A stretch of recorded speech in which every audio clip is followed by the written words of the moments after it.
Ravi de vous retrouver pour ce 19h45. Bonsoir à tous, les titres.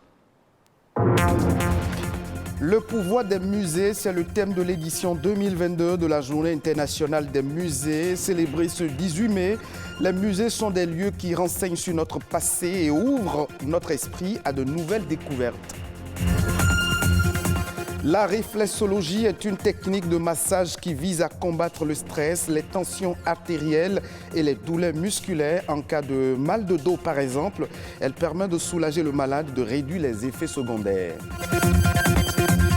Le conte, un véritable art qui relate les récits dans le but d'instruire ou distraire ceux qui écoutent. Même s'il est en voie de disparition, le conte occupe une place importante dans la société.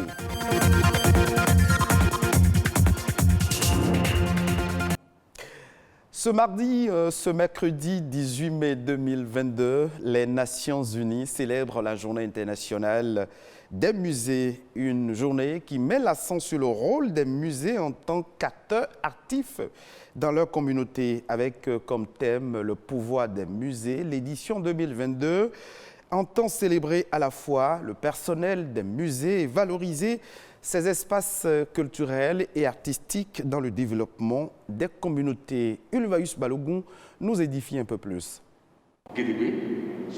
Marius Félix Dakpogan est conservateur de ce musée. C'est lui le maître de ce coin de l'histoire du Bénin. Il connaît les œuvres exposées ici sur le bout des doigts.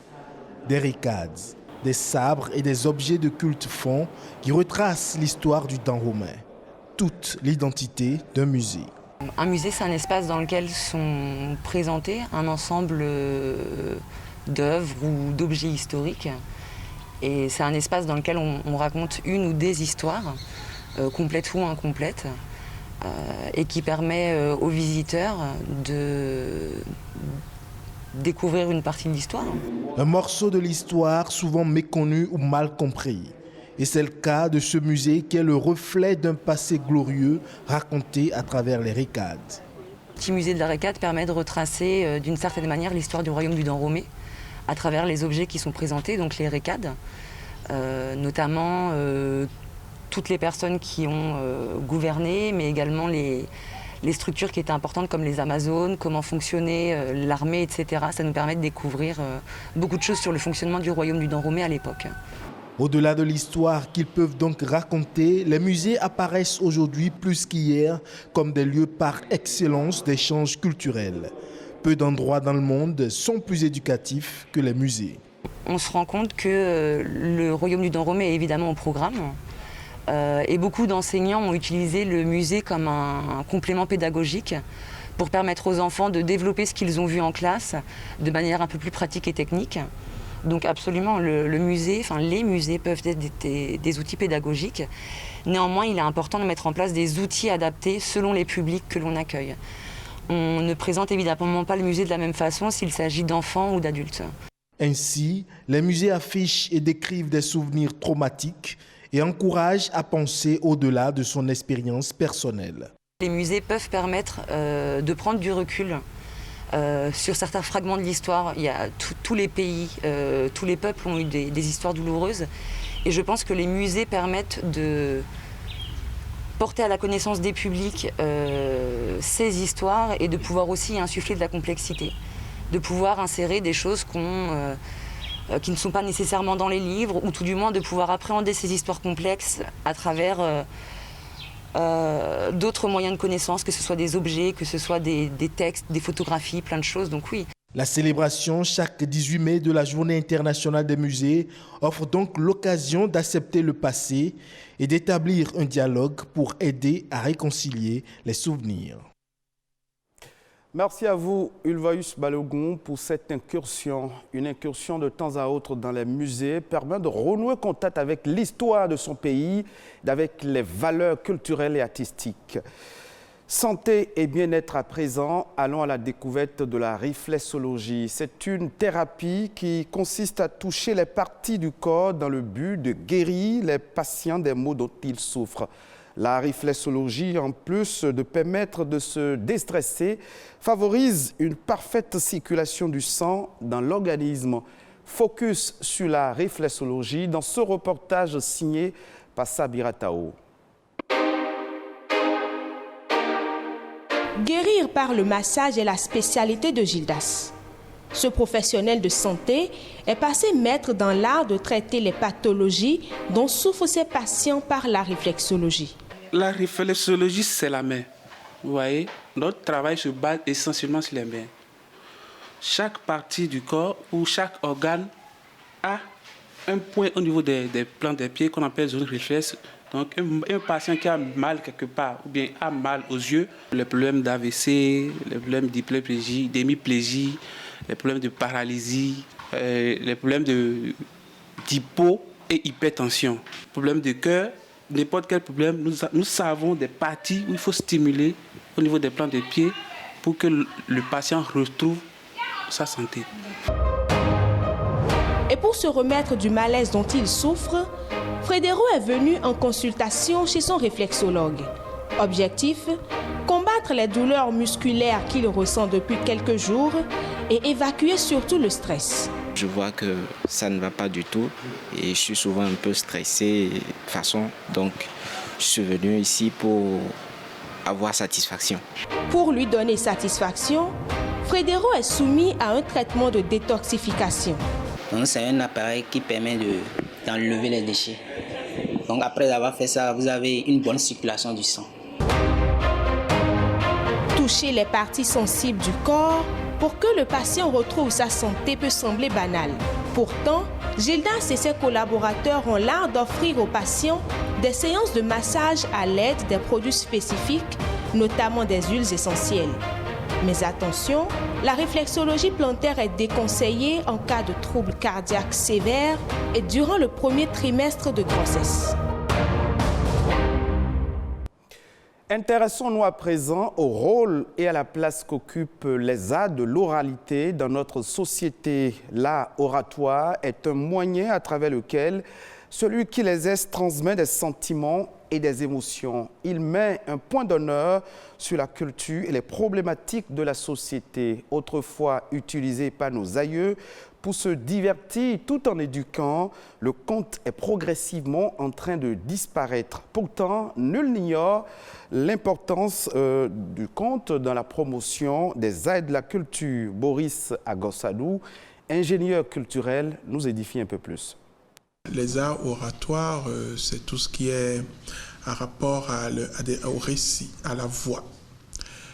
C'est l'art de communiquer, de transmettre, n'est-ce pas, une conviction, une idée, à travers la voix, à travers les gestes, à travers les émotions.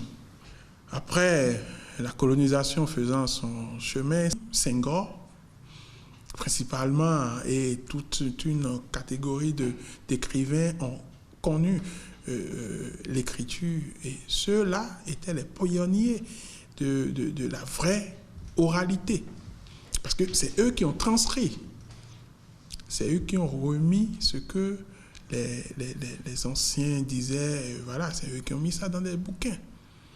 Le rôle de l'art oratoire, c'est comme tout art, c'est de changer des comportements, n'est-ce pas, de décider, de permettre, n'est-ce pas, à ceux qui peuvent décider de décider. C'est de développer, c'est de changer, n'est-ce pas, des méthodes de vie, des comportements de vie, d'adopter des bonnes pratiques.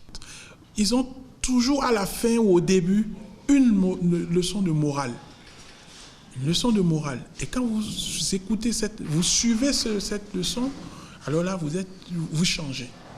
Au moins, vous vous rappelez qu'il y a telle chose qui a été dite à un moment donné par tel orateur. Le conteur, il peut, sur des faits de société, peut se décider, n'est-ce pas, de parler, par exemple, de ceux qui brûlent le feu, ou ceux qui ne s'arrêtent pas au feu, voilà, vous comprenez, ceux qui urinent en pleine rue, vous voyez, ceux qui, voilà. Donc, forcément, ceux qui s'y intéressent et s'y collent changent. Tour d'horizon à présent de quelques informations pêle-mêle au plan national. Dans cette session d'information, Ghislain Coguet nous propose La Nation en bref.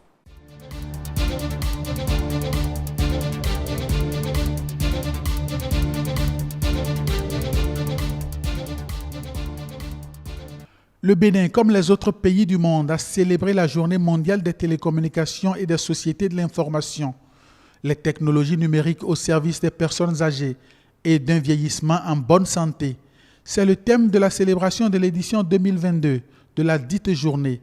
Dans ce domaine, le Bénin prend des initiatives pour réduire la fracture numérique entre autres personnes âgées. Elles peuvent aujourd'hui accéder à 787 services numériques, 139 services dématérialisés répertoriés. Depuis 2017, le paiement des pensions de retraite se fait par virement bancaire si le montant est supérieur ou égal à 50 000 francs et par le mobile money si le montant est en deçà.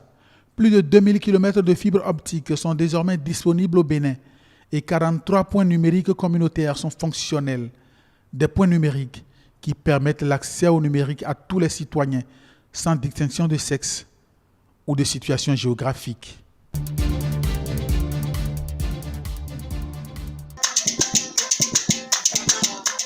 Le Bénin ambitionne de sédentariser les peuls nomades. Il s'agit de réduire le phénomène de transhumance qui crée des frictions avec les agriculteurs sédentaires.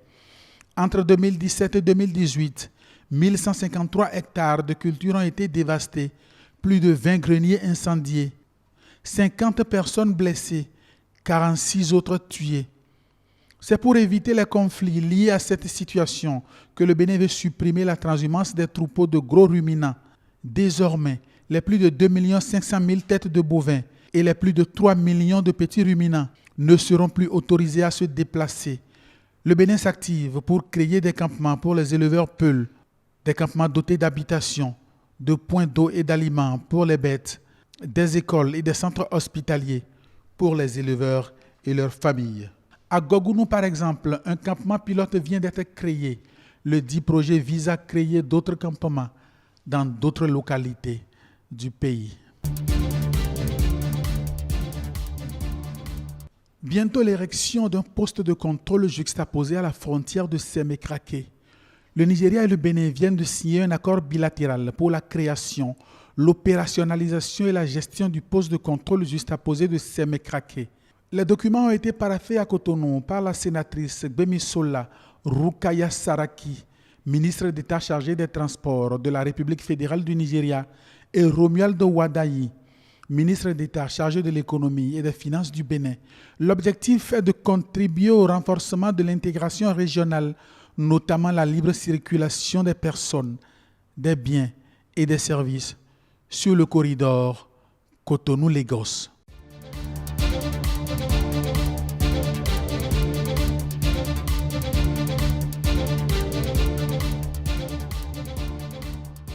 En bref et en image pour finir, au Rwanda, plus de 80% de la population rwandaise dépend du bois de chauffe pour les besoins de cuisson domestique. Une situation à laquelle l'État rwandais s'est engagé à mettre fin en faisant l'option des réserves de méthane contenues dans le lac Kivu. Les autorités travaillent en collaboration avec les entreprises privées pour accélérer les études qui ouvriront la voie au démarrage de la production de gaz de cuisson d'ici l'année prochaine. Une fois en place, l'usine devrait desservir 300 à 400 000 ménages qui dépendent actuellement du bois pour cuisiner. Ce sera tout pour cette session d'information. Vous pouvez revoir cette édition sur le www.ortb.bj. Merci de nous avoir suivis.